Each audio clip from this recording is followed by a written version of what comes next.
Bab 1 Tujuan Perniagaan 1.0 Pengenalan.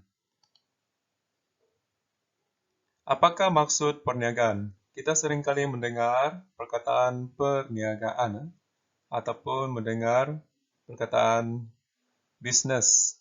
Okey, jadi apakah itu perniagaan? Kita ada 3 kata kunci. Pertama merupakan aktiviti jual beli barang dan perkhidmatan. Kedua, bagi memuaskan keperluan dan kehendak pengguna. Ketiga, bertujuan untuk memaksimumkan keuntungan. Apakah 6 elemen asas dalam perniagaan? Barang dan perkhidmatan, memuaskan keperluan dan kehendak pengguna, pertukaran nilai, keuntungan perniagaan, penjual dan pembeli, kontrak perniagaan. Apa itu barang dan perkhidmatan pula?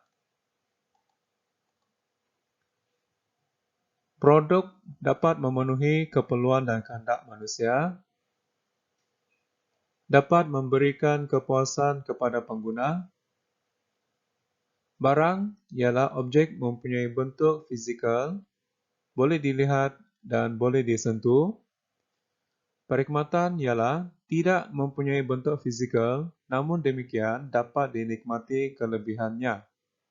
Contoh barang, perabot, contoh perkhidmatan, pengangkutan.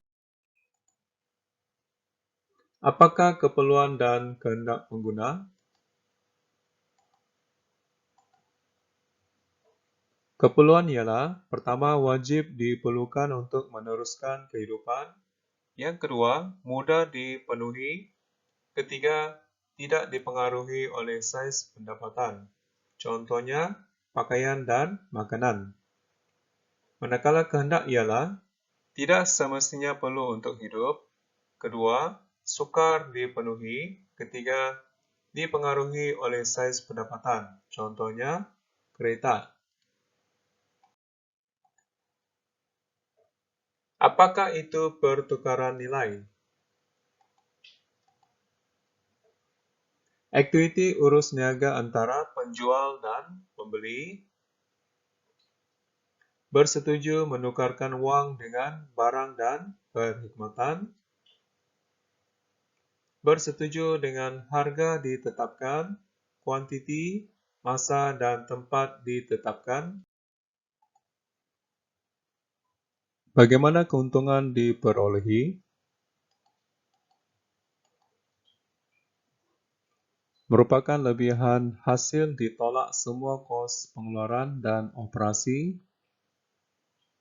Boleh dijadikan petunjuk jika perniagaan mampu bersaing di pasaran. Kenapa perniagaan memerlukan keuntungan yang maksimum? Pertama, melambangkan imej perniagaan, menentukan hala tuju perniagaan, dapat mengembangkan perniagaan, meneruskan perniagaan, daya tarikan pelaburan baru, dan sumber sumbangan kepada masyarakat. Nyatakan ciri-ciri kontrak perjanjian.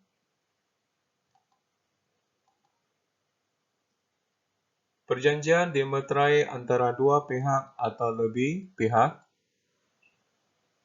berdasarkan Akta Kontrak 1950, melindungi hak pengguna atau pembeli.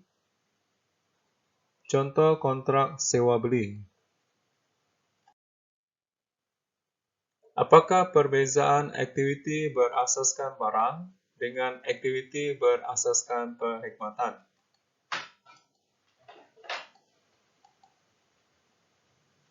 Aktiviti berasaskan barang ialah Pertama, penawaran barang fizikal. Kedua, aktiviti pengeluaran melibatkan faktor-faktor pengeluaran. Yang ketiga, menghasilkan barang-barang perniagaan. Yang keempat, boleh dilihat, boleh disentuh dan dirasa. Yang kelima, boleh disimpan untuk jangka masa tertentu. Manakala aktiviti berasaskan perkhidmatan ialah: pertama, penawaran barang tidak nyata dilakukan oleh sekumpulan individu, memberi keselesaan, kepuasan dan kecekapan mengikut cita rasa pengguna. 1.1 Tujuan perniagaan. Jelaskan tujuan perniagaan. Tujuan perniagaan untuk menawarkan barang dan perkhidmatan. Organisasi bermotifkan untung, dalam kurungan OBU. Pertama, organisasi ini mengeluarkan atau menjual barang dan perkhidmatan. Kedua, objektif utama bermotifkan keuntungan. Yang ketiga, memenuhi keperluan dan kehendak pengguna.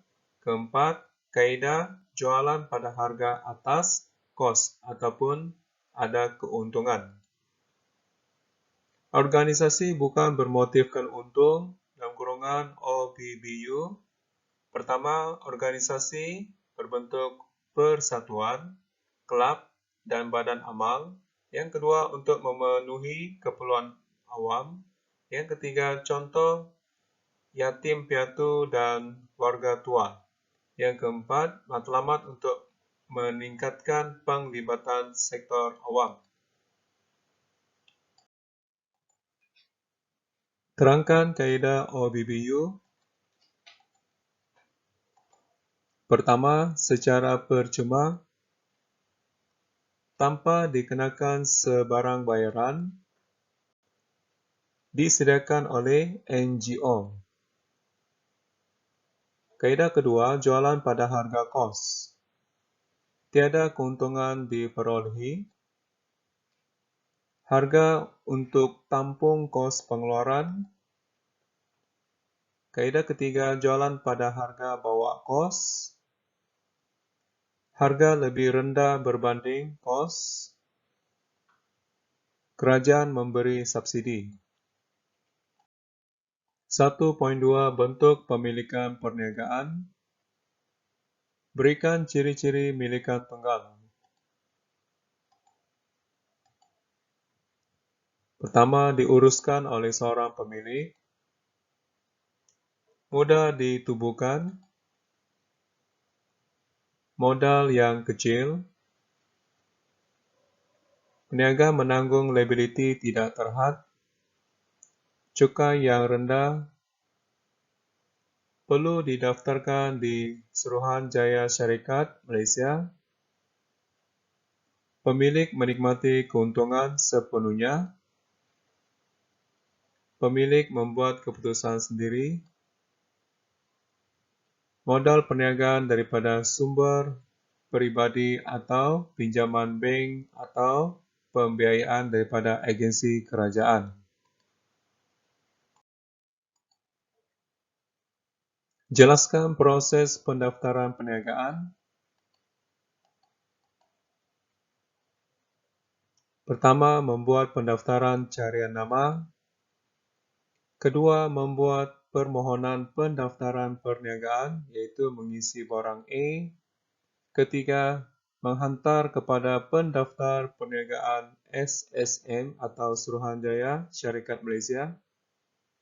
Keempat, membuat pembayaran yuran pendaftaran RM30 bagi nama sendiri dan RM60 bagi nama trading. Kelima, mendapatkan sijil pendaftaran perniagaan iaitu borang D.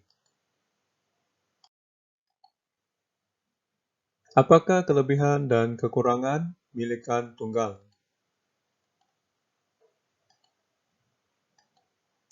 Okey, kita lihat kelebihan dahulu. Pertama, perniagaan mudah ditubuhkan. Yang kedua, modal adalah kecil. Kelebihan yang ketiga, bebas membuat keputusan. Yang keempat, beban cukai rendah. Yang kelima, perniagaan ini mudah diurus. Kita lihat kekurangan perniagaan milikan tunggal. Yang pertama, liability tidak terhad. Yang kedua, perniagaan ini sukar untuk berkembang. Yang ketiga, perniagaan ini menanggung semua kerugian. Yang keempat, peniaga mungkin kekurangan pengalaman. Yang kelima, beban kerja yang banyak. Berikan ciri-ciri perkongsian. Oke, yang pertama, kerjasama 2 hingga 20 orang untuk menguruskan perniagaan. Yang kedua, berdasarkan Akta Perkongsian 1961. Ketiga, menandatangani kontrak perjanjian. Yang keempat, berkongsi kepakaran, pengetahuan, dan pengalaman. Yang kelima, rakan kongsi menanggung liability tidak terhad. Yang keenam, rakan kongsi menerima keputusan pihak ketiga. Perlu didaftarkan di SSM. Rakan kongsi berkongsi keuntungan. Jelaskan perbezaan jenis-jenis rakan kongsi. Mari kita lihat satu demi satu. Jenis rakan kongsi yang pertama, rakan kongsi berhad, rakan kongsi lelap, rakan kongsi biasa, rakan kongsi aktif, dan yang kelima, rakan kongsi nominal atau namaan. Baik, kita lihat jenis rakan kongsi yang pertama, rakan kongsi berhad. Sumbangan modal, ikut perjanjian, tanggungan atau liability terhad, kuasa atau pengurusan tiada kuasa, ganjaran, ada keuntungan ataupun kerugian. Rakan kongsi kedua, rakan kongsi lelap. Sumbangan modal, ikut perjanjian, tanggungan atau liability tidak terhad, kuasa pengurusan tidak aktif, ganjaran, ada keuntungan atau kerugian. Rakan kongsi biasa, sumbangan modal, ikut perjanjian, tanggungan atau liability juga tidak terhad, kuasa atau pengurusan ada kuasa, manakala ganjaran ada keuntungan atau kerugian. Seterusnya, rakan kongsi aktif, ikut perjanjian, kemudian tanggungan liability tidak terhad, kuasa atau pengurusan aktif, ganjaran ada keuntungan atau kerugian dan gaji. Seterusnya, rakan kongsi nominal. Sumbangan modal ikut perjanjian, tanggungan atau liability tidak terhad, kuasa atau pengurusan tidak aktif, kemudian ganjaran, keuntungan atau kerugian.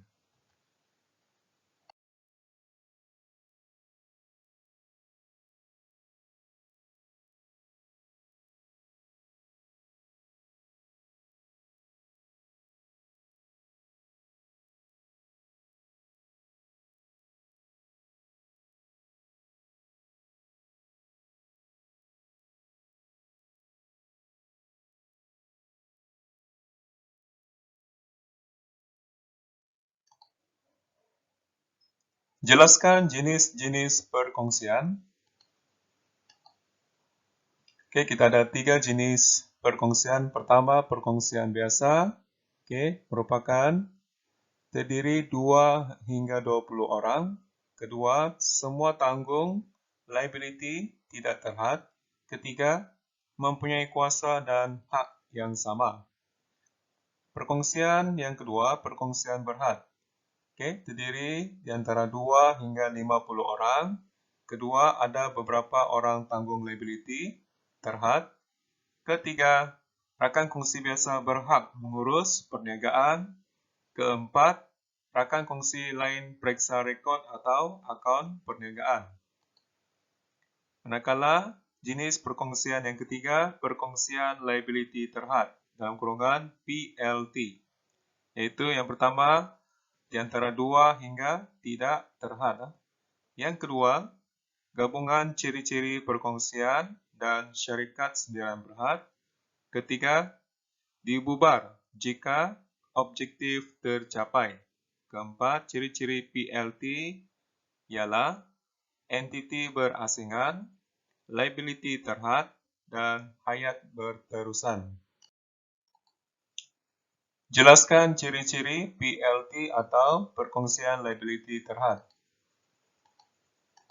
Pertama, liability terhad. Rakan kongsi PLT menanggung hutang setakat modal yang dilaburkan. Kedua, entiti berasingan. PLT mempunyai undang-undang yang berasingan. Ketiga, hayat berterusan. PLT tetap kekal walaupun ada perubahan.